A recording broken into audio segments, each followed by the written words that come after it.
நீங்கள் கேட்டுக்கொண்டு இருப்பது கனேடிய தமிழ் காற்று. காற்றிலே அடுத்து வர இருப்பது ஒரு கவிதை. இந்த கவிதையை எழுதியவர் தாய்நாடு அல்ல, தமிழ்நாட்டில் இருந்து கவிஞர் கவிதாயினி ஜெயந்தி அருண். தமிழ்நாட்டில் இருந்து எழுதி அனுப்பி வைத்த அந்த கவிஞருக்கு நன்றிகள் சொல்லிக்கொண்டு ஜெயந்தி அருண் சகோதரிக்கு கவிக்குள் செல்வோம். கவிதை ஒற்றை சிறகு. சிந்தை தடுமாறுகிறது, சிந்தனை பூக்கள் சிதறுகிறது, சந்திரனின் சரசமும் சஞ்சலம் உண்டாக்குது. இனியவரே, பூந்தோட்டம் பார்த்தேன், மகிழ்ந்தேன், இளம் தளிர் பார்த்தேன், ஆனந்தம் கொண்டேன். எங்கும் வசந்தம் தன் முத்திரையை பதிக்க ஆரம்பித்து விட்டது. எங்கும் பூக்களின் மனம் துளிர்விடும் மரங்கள்.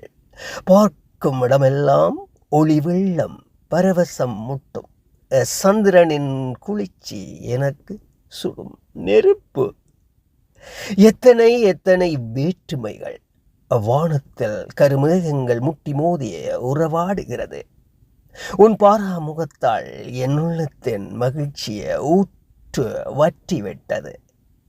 பூஞ்சோலை மனம் புயல் வெளியாய் மாறிவிட்டது.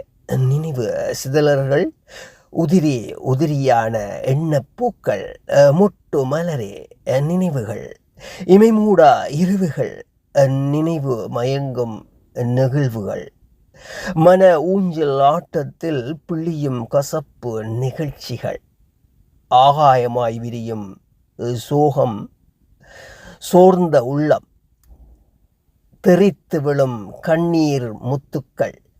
என் அன்பே, என் இதயத்தை சுக்கு நூறாக உடைத்து பார்.